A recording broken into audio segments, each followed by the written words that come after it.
కల్పించినారు. నిజంగా ఆ బాబాసాహెబ్ అంబేద్కర్కు భారతదేశ ప్రజలందరూ కూడా చేతులెత్తి మొక్కాలి.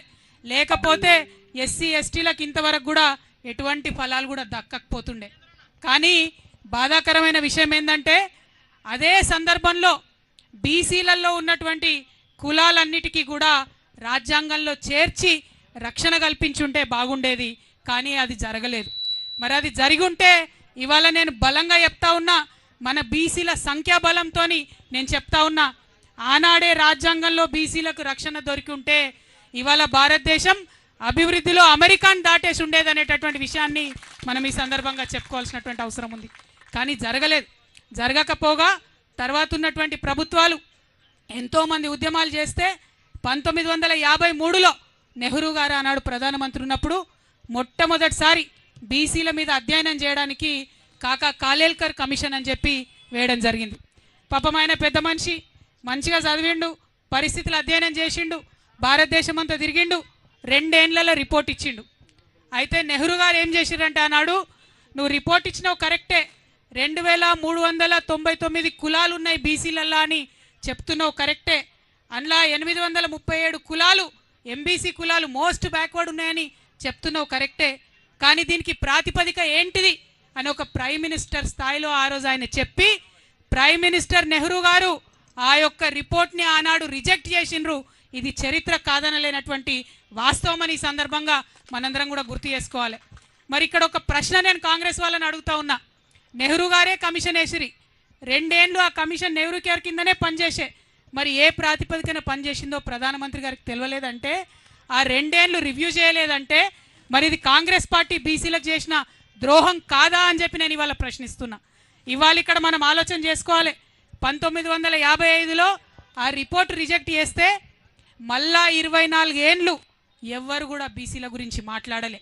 ఎక్కడా కూడా బీసీలకు ప్రభుత్వం కేంద్ర స్థాయిలో ఏమీ కూడా చేయలే. అప్పుడేం జరిగింది, కాంగ్రెస్ ఏతర ప్రభుత్వం వచ్చింది.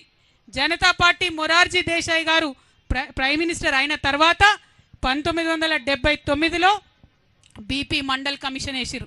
కాంగ్రెస్ వాళ్ళు వేయలే మండల్ కమిషన్, వేసింది మొరార్జీ దేశాయ్ జనతా పార్టీలో. ఆయన పెద్ద మనిషి, బాగా స్టడీ చేసిండు, చాలా అన్యాయం జరుగుతుంది, 70% విద్యా ఉద్యోగాలలో మరి వాటా ఇవ్వాలని చెప్పి సంవత్సర కాలం లోపలనే రిపోర్ట్ ఇచ్చిండు.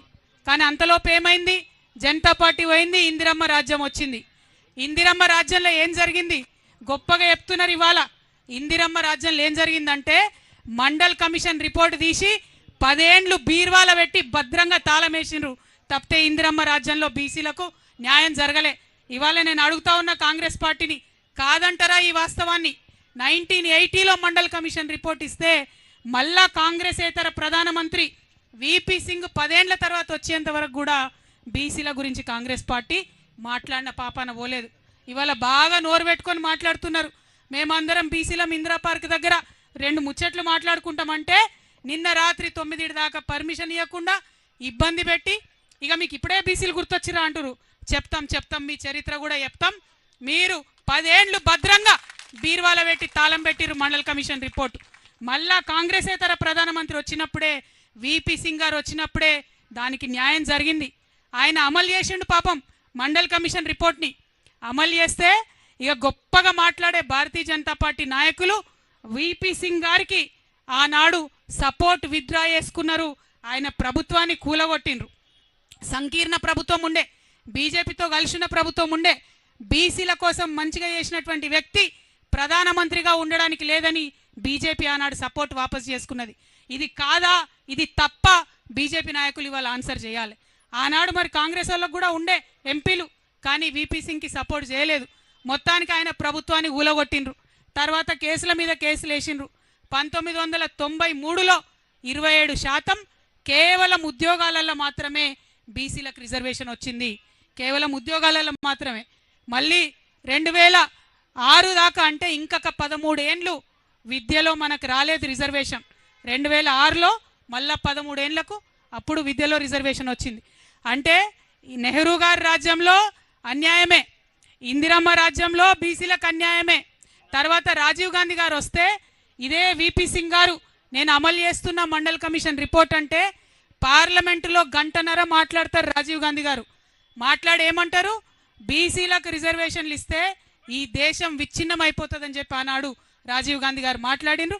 ఇది చరిత్ర కాదని లేని వాస్తవం, ఇది తప్ప అని నేను కాంగ్రెస్ వాళ్ళని వాళ్ళు అడుగుతా ఉన్నా. ఆ తర్వాత 2006లో విద్యలో వచ్చింది రిజర్వేషన్. ఇక కొట్లాడంగా మరి సోనియమ్మ రాజ్యం వచ్చింది. సోనియమ్మ రాజ్యంలో 2011లో కులగణన చేస్తామని చెప్పి మొదలుపెట్టిండ్రు. 4500 కోట్ల రూపాయలు ఖర్చు పెట్టిండ్రు, కులగణన చేసిండ్రు. కానీ ఆ రిపోర్ట్ మాత్రం ఇంతవరకు బయట పెట్టలే. ఎందుకోసం భయం?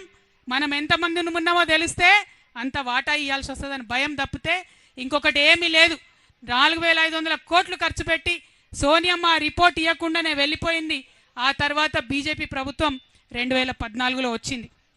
వచ్చిన తర్వాత బీజేపీ వాళ్ళు కూడా ఆ రిపోర్ట్ బయట పెట్టలే. బయట పెట్టకుండా ఇప్పుడు ఏమంటారు, బాజాప్తా ఓపెన్గా చెప్తున్నారు బీజేపీ నాయకులు, మేము కులగణనకు వ్యతిరేకం, మేము కులగణన చెయ్యము అని చెప్తా ఉన్నారు ఇవాళ. అట్లా అని చెప్పి సుప్రీంకోర్టులో కూడా వాళ్ళు అఫిడవిట్ వేసిండ్రు. ఇవన్నీ ఎందుకు చెప్పుకుంటున్నామంటే, రెండు జాతీయ పార్టీలు, అది కాంగ్రెస్ కావచ్చు బీజేపీ కావచ్చు, అడుగడుగునా బీసీలకు అన్యాయం చేసిరు తప్పితే ఎక్కడ కూడా న్యాయం చేయలే. ఇవాళ నేను ఇప్పుడు చెప్పినటువంటి విషయాలన్నీ ఏ ఒక్కటి అవాస్తవమైనా నేను రాజకీయాల్లోంచి శాశ్వతంగా తప్పుకుంటానని చెప్పి ఛాలెంజ్ చేస్తా ఉన్న కాంగ్రెస్ పార్టీకి, బీజేపీ